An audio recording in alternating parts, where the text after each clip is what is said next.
Welcome to On the Issues. I'm Councilman Jim Waring. And joining me on today's show is City of Phoenix Water Services Director Kathryn Sorensen. Kathryn, thanks so much for being here. Hi. You have one of the most important jobs in the city, and I think I've been remiss. I'm not sure I've had you on before, so that's my oversight. I apologize for that, but we're glad that you're here now. Thank you. Thanks. I'm thrilled to be here. You've got a big job, as I just said. What's it take to bring water to 1.6 million Phoenicians? Right. Well, about 1,500 employees work for the Water Services Department. These are pretty specialized and skilled positions. It also takes a vast amount of infrastructure. The City of Phoenix is actually one of the nation's largest water utilities. We're certainly within the top 10. That means we have about 5 surface water treatment plants. We have 7,000 miles of water lines, which is a really huge number. That 7,000 miles of water lines is the same number of water lines that the Los Angeles Department of Water and Power has. They serve about 4 times as many people as we do. So it's a very large utility. As you said, we serve about 1.6 million customers. We also provide sewer collection service and wastewater treatment services for about 2.5 million people here in the Valley of the Sun. So how big is the budget that you oversee? Because that sounds like a lot of stuff. Right. It's our operating and capital budget combined is close to $600 million a year. And it can vary actually about $100 million depending on our capital needs in any given year. Now you alluded to some of the infrastructure it takes to bring that much water to that many people. Yeah. You want to talk a little bit about aging infrastructure and how you cope with that? Yes, actually aging infrastructure is one of my favorite topics. I know, that's why I asked. Thank you. Yeah, so we often think of the City of Phoenix as a young city, and compared to other cities, especially back east of the Mississippi, that's certainly true. But we're actually not as young as we think. Coming up July 1st, the Phoenix Water Services Department celebrates its 110-year birthday. And actually we have water lines that are about 100 years old. Not many, fortunately, but we do have some. Still active lines. Still active lines, absolutely. We of course monitor them closely, but yeah, we're a little bit older than maybe people first think of. I often tell people we're middle-aged, so we need a little bit of work. And that really means investment in, like I said, those water lines, our surface water treatment plants, pump stations, wells, you name it.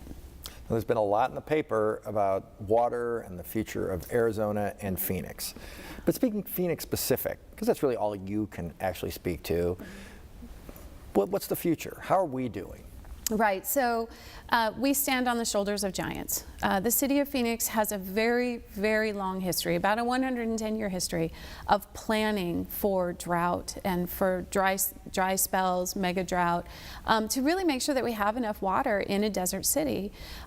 So we really inherited a fantastic legacy that goes back literally all the way to the ancient Hohokam Indians who first created the canals here in the Valley of the Sun that we still depend on to this day, to some of the settlers that came in the late 1800s and pledged their land to build Roosevelt Dam, and then of course the leaders in Congress and in the state legislature that brought Colorado River water into central Arizona. So it's an incredible legacy of wise water planning. Our job is to really build upon that legacy, and we continue to plan and innovate and look to the future to make sure that we have adequate supplies and can bequeath that to the next generations. Well, again, speaking specifically about Phoenix, you know, there's been a lot in the paper recently, concerns going forward, will the federal government step in, et cetera. Where does Phoenix fall into that? So you're talking about the Colorado River, and to give it just some perspective, the City of Phoenix actually gets about 60% of its water supplies from the Salton Verde River waters. So if you live north of Ahwatukee, and if you live south of one of the SRP canals, basically if you get your electric bill from SRP, you're located within areas of the City of Phoenix that are entitled to Salton Verde River water. And those water supplies for the most part are fairly secure. They're very redundant, and it's a very well managed system. We like to say that the Salton Verde River system is a very resilient system. But unfortunately, the opposite is the case for the Colorado River. As you noted in the paper, the Colorado River is over-allocated, and that's a very serious problem. Climate change is probably going to make that worse.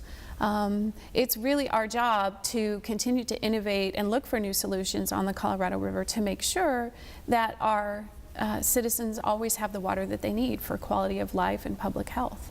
You talked about the 60%. Well, what's the breakdown of where Phoenix gets its water from? Yeah, thank you. So about 60%, like I said, of our water comes from the Salton Verde River system. About a little less than 40% comes from the Colorado River system. And then a very, very small amount comes from groundwater. The city of Phoenix has intentionally, back in the 1980s, we converted from the use of groundwater to the use of almost exclusively surface water. And that was intentional. That was so that we would save those groundwater supplies for future periods of drought and make sure that future generations still had access to that resource. So that's a really important part of our portfolio as well. But we have to continue to innovate. Like I mentioned, the Colorado River is over-allocated. There's what we call a structural deficit on the Colorado River, and that means that in an average year, about 1.2 million more acre feet of water is taken out of the lower basin, which is California, Arizona, and Nevada, and the Republic of Mexico, then comes back into the system. So there's basically, we're withdrawing 1.2 million acre feet of water a year and not replacing it. And it's for that reason that water levels in Lake Mead have been declining over time. We all see the pictures in the paper of the big bathtub ring in Lake Mead. That it is a very serious concern. So we had a lot of rainfall this winter. Yeah, a lot of snowpack. That helps. That's a good thing. It's a fantastic that solves the thing. problem. It's a fantastic thing, but it did not solve the problem. And actually, what we saw this year was really excellent snowpack up in the Colorado Rockies. Which is really more important. Right. Absolutely, we want snow. We want snow in the Rockies. And fortunately this year there was a ton of it. But as temperatures warmed and we went through the spring, a lot of that water basically evaporated. A lot of that snowpack basically evaporated. So where in January we were looking at very significant runoff that would be much higher than average, those forecasts unfortunately have gone right back down. And we're looking at about average or maybe even a little bit less than average runoff, which is not so good for us. So in District 2, I represent, so basically North Phoenix, and I think also District 1, a lot of infrastructure needs, a lot of wells being drilled and so forth. Could you talk a little bit about that? Absolutely. So District 2, District 1, basically the parts of the city of Phoenix that are north of the SRP canals, they are all served with Colorado River water. And we do want to keep an eye on infrastructure in this area because the Colorado River is over-allocated, because there is a risk that we will enter into shortage levels that, that could really be problematic. So what we do is we plan for worst case scenario. We are in the process of drilling additional wells in those districts in particular to make sure that if water levels in Lake Mead continue to decline and a shortage on the Colorado River is declared, that we have adequate well capacity to back up that water. So we're spending a fair amount of money, particularly in those districts. Of course, what's great about that is with the spending comes good jobs. We create really great is a really great benefit for the economy when we're, investing in our infrastructure. But yeah, in Districts 1 and 2 in particular, we're really focused on drilling wells and having that redundancy in our system. Yeah. And you've talked a lot about the Colorado. You just completed a deal with the Gila River Indians about going forward. You want to talk a little bit about that? I think it was extremely well received by the council, and I think the public should know more about it. Yeah, it's a really great program. It's very innovative. Again, the City of Phoenix continues to innovate on water issues, and we continue to be leaders. I'm very grateful to the City Council for approving this agreement. It's really important for us. So basically what it does is we entered into a collaborative partnership with the Bureau of Reclamation, the Walton Family Foundation, and the state of Arizona to collectively compensate the Gila River Indian community for them to leave about 40,000 acre feet of water on the Colorado River system as what we call system conservation. Basically what that means is that instead of using some of this water to bank underground and to grow some crops on the community will instead leave that water up in Lake Mead. What that does is it creates a regional benefit for all of us. It helps bolster water levels in Lake Mead, and we hope forestall shortages on the system. So it's a really, really important program, and we're very excited to be a part of it. So going forward, how long of a program is it? Well, what we asked the council to approve was a one-year agreement, but as I discussed with council at that time, we're hoping that it becomes an ongoing program. It's really important that we have regional collaborative system conservation programs so that we can save water in Lake Mead, forestall shortages, and really create a more resilient river. Look, if the Colorado River is overallocated, which it is, that means that we're all collectively taking too much water off of the river. That means in order to have a resilient river, we're going to have to find ways to collectively leave water on the river. And system conservation does exactly that. It's a really, really important program. Now we're continuing to grow. When I moved to Arizona, we had about 3.5 million people in the whole state. Now it's 6.5, 7 million, something like that. And we have more than we had in the entire state in 1991 when I moved here in this county. But my understanding is those folks are using about the same amount of water. Is that a fair statement? It is. So actually the city of Phoenix uses about this, well, slightly less water than it did back in 1994. But we've added... When it was a much smaller city. Yeah, much smaller city. We've added about 400,000 people since then. So we added 400,000 people and we're using less water than we did back then. So that's really cool. And what that means is that people have become much more efficient in their water use. People have adapted to xeriscape, to desert landscaping. The appliances we use in our homes, our washers, our dishwashers, all of those things are far more efficient than they used to be. Commercial industries are also far more efficient than they used to be. So really what we can see looking forward is that we can continue to grow and expect that we won't necessarily use more water for that growth. So we've basically decoupled growth from water, similar to what we see in the energy industries as well. That's a really great thing. Well, I've always thought that. I've used that statistic. I've run that by you a couple times. This isn't the first time we've had this discussion.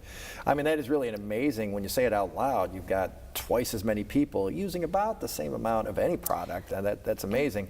A lot of it is, you know, we've talked about this before, you've got the low flow toilets, you've got the automatic turn-offs of the faucets at restaurants, and stuff that I think to a lot of people probably seems trivial or silly. But I think your experience has been, it's not trivial or silly, it makes a big difference. It makes a huge difference. And it's all of it combined, right? We're all looking for that silver bullet, but it's really not the silver bullet. It's what we're all doing on the margin. It's the little things that add up. Of course, landscaping is a big part of that. Phoenicians really have changed in their outlook on landscaping. I've seen it in door knocking. Just going around, you've seen a total trend away from you know, heavy grass lawns, which look really nice, but use a lot of water if you want to keep them green. Exactly. And how much of a change has that been? Do you know? Actually, we do have some numbers on that. So when we look back in the past, in the 1970s, when I grew up here in the Valley of the Sun, something on the order of 70 to 80% of single-family homes had grass. That's what you had back in the 70s. Now we think that our statistics for the city of Phoenix show that only about 14% of single-family homes are majority turf landscaping. So that's a huge swing. And really, it reflects Phoenicians kind of embracing that desert lifestyle. And you know, the desert landscaping is beautiful. The Sonoran Desert is the most beautiful desert on the planet. I can take you around District 2 and show you spectacular yards that are really, really beautiful. Not again that there's anything wrong with grass, but that huge change, you're saying, has made a huge impact on how much water we're using. Oh, absolutely, it has. Can you quantify that, or do you know? No, I'm sorry, not off the top of my head, but I will tell you it's significant. So if you think about it, about 60% of what people use is actually used for landscape irrigation. In a typical house? Yeah. Even with the desert scapes? No, with the desert scapes it's less, right. Okay, gotcha. So if you can make an inroad on that water use, you can see how it can really make a big change. Oh, that is amazing. Yeah. How much water does the average 4-person household use? Do you have any idea? We do, actually. In fact, our single-family gallons per capita per day usage actually fell to a historic low last year. So we fell to about 100 gallons per capita per day, which is a great landmark from us. That's down from about 140 gallons per capita per day, which is so a 40% decline. That's a really big difference. And again, it's just those little things that people are doing, those changes in lifestyle and appliances and landscaping. So it adds up. Yeah, I've had this discussion with people who don't believe all this stuff could actually make the difference that it's making, but the cumulative impact, in addition to the water deal that you just cut and other conservation things and so forth, and obviously hopefully future technological marvels, all that really makes a big difference and is really, it's really impacting how sustainable we are. I think you're saying, though, we've had this discussion several times, going forward, Phoenix should be in pretty good shape? Yeah, absolutely. So we have, what I tell people is we have planned well. But there are some challenges ahead of us. I don't want people thinking that we just stick our head in the proverbial sand and ignore the future. There are absolutely some challenges, particularly on the Colorado River. But we've planned well, and we will continue to innovate. We will continue to invest where we need to invest in our aging infrastructure, and we will meet those challenges. I'm very optimistic about our water supply future. It's going to take some work. It's going to take some hard decisions, but Arizonans, we understand the value of water. And what you see in Arizona is a willingness to come forward, make the tough choices, do what needs to be done to ensure a sustainable future. I'm positive we will continue to do that. And one thing I always harp on is our relationship with other cities and a whole host of things, economics usually, but in this case you work a lot with your counterparts. You came from another city, so to us, so I guess we pirated you from somewhere else, but and we're the better for it. But you want to talk a little bit about your relationship with other cities, the reservations, and also the state government. Absolutely. So you can't do anything in water in the state of Arizona without collaborating. And the other thing that's really important to keep in mind is that they're in the water industry, because it is so infrastructure intensive, there are huge economies of scale. So in the water industry, it always makes sense to do things on a really big scale. And that's what you'll see throughout the Valley of the Sun. So for example, the city of Phoenix, the city of Mesa, the city of Tempe, the city of Scottsdale, and the city of Glendale, we all jointly own the 91st Avenue wastewater treatment plant. It's the state's largest. It's a very, very large plant. It's been operating since the it's been operating since the 1930s, but in its current state really since the 70s.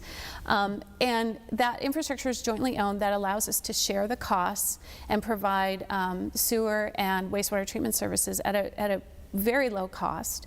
And what's great about it too is that all the reclaimed water that comes out of that plant is beneficially reused.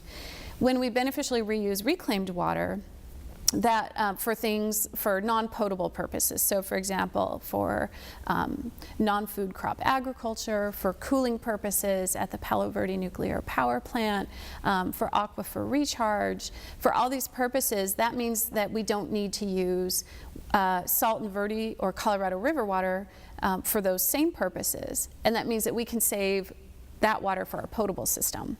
So it's really cool. And in fact, the reclaimed water that comes out of the 91st Avenue wastewater treatment plant and that is delivered to the Arizona nuclear power plant, that's a really innovative, amazing undertaking.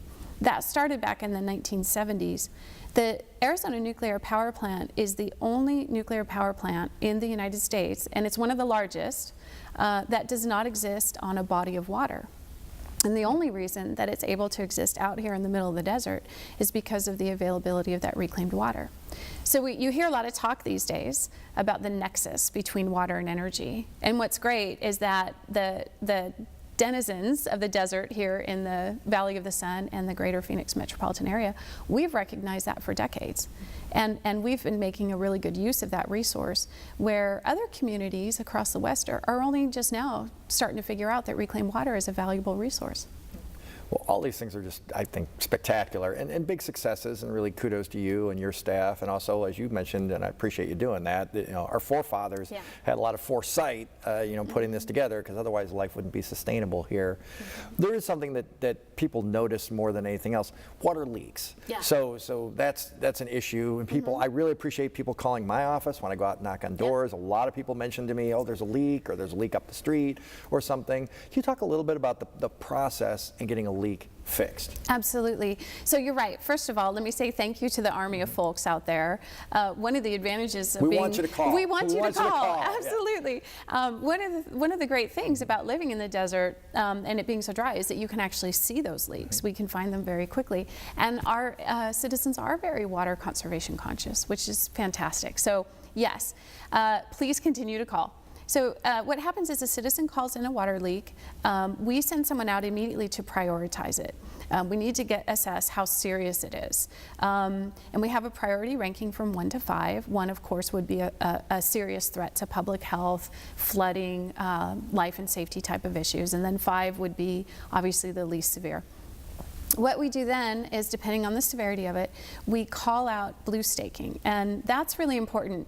Folks want us to fix these leaks as soon as possible, and believe me, we also want to fix them as soon as possible, but it's really important that we maintain safety for our employees. There's a lot of other stuff under the ground. A lot of other stuff under the ground. Those radio commercials that say always call, they mean it. Always call before you dig, and we do that, we have to do that every time without fail. And you can imagine there are gas lines, there are power lines, there are just, coax cable lines. There are all sorts of things underground that can be a real hazard. So we first have to mark those, and depending on the severity of the leak, that can take a number of days. That can be frustrating to our customers, and I appreciate that and understand that. But we just always have to make sure that our crews are safe. So the water leaks are prioritized. We make sure that blue staking is down so that we can work safely, and then we get to those leaks as soon as we can and get them fixed up so that we can protect that precious resource. Well, part of the reason I wanted to talk about that was that we want people to call, so I wanted you and I to get our stereophonic, always call together, but also it's not first come, first serve, No. And the reason is if you got a bigger leak that's wasting more water, you want to fix that first. Exactly. And so of course we prioritize our water leaks based on size, but also based on potential threats to health and safety. So for example, if it's in the middle of the street, if it's very severe, we want to get to those first. Well, there was crazy video of one by UCLA. Obviously not our problem, right. but still something where it exploded through the street. I think it was a 100-year-old pipe or something, and that was just, we haven't really had those. Well, now you've jinxed me, council member, so I hope you haven't. Actually, we have a very dedicated program where we go through and look at our largest transmission mains for exactly that purpose. They're the most critical, they carry the most water, and if they blow, they carry the most risk to public health and safety. So we actually have a cutting-edge, fantastic program. It's really the envy of many utilities across the country, where we go in and proactively inspect those major transmission lines to look for signs of early failure, so that we can get in there and address those problems and fix them before they blow. It's something that's really important. We've really got our eye on the largest lines, the ones that can really cause the biggest problems. So you guys are constantly being proactive, because it's all under the ground. You have to go find the stuff and everything. But so far so good. Fingers crossed. I hope I didn't jinx you. Yeah, exactly. So I got to ask a personal question, because I'm curious. Sure. So how did you get into this? What did you study in school? What brought you on this path? Were you always interested in this, or? Yes. Good question. Yes, I was always interested in this. I took a class in economics in high school. I immediately fell in love with the science of economics, which is all about resource allocation, right? Who gets what? And growing up here in the desert, I quickly understood that the most important resource is water. And I was always fascinated by this question of, well, who gets the water? How much does it cost? Why? And I was fascinated by those questions from an early age. I'm embarrassed to admit this. I actually studied this stuff in college, and then in graduate school I actually wrote a dissertation in the economics of water resources. started early on. It's actually seems like pretty helpful to your career, so I don't want you to be embarrassed about it. But if you studied Romance languages and now you do this, I might have questioned that a little bit more. But I think that's fantastic that you found something that you really like that benefits all of us. You talked about the size of your staff. Are they all hydrologists? Where do they all come from? So it's a mix. We obviously have a lot of engineers, a lot of civil engineers, a lot of chemical engineers. We also just have a lot of technical positions, so policy positions, engineering technician types of positions, and then of course we have our operators, the people who actually go out there and run these systems 24/7. We have our line crews, and we also have a lot of mechanics. In fact, I'm glad you brought it up because people need to understand that it's a fantastic industry. We have fantastic jobs. We're always looking for good people. So a it's whole range of accessible. skills. You don't necessarily have to have a degree in it. No, I mean, you were always no. interested in it, but that's not necessarily everybody. It's not everybody, and we have a lot of entry-level positions. We have a lot of IT type of positions, instrumentation positions, electricians, operators. You can imagine a huge spectrum of jobs across the 1,500 positions that we have, and we are always looking for good people. It's tough competition out there. There is a workforce problem in the utility industry, particularly in the water industry. We have a hard time finding the right skilled labor for the job, and so the utilities are always competing for the best people, and of course we want them here. So I hope that people understand that and come to work for us. It's a great place to work. Well, you've got a big responsibility. You talked about the $600 million budget.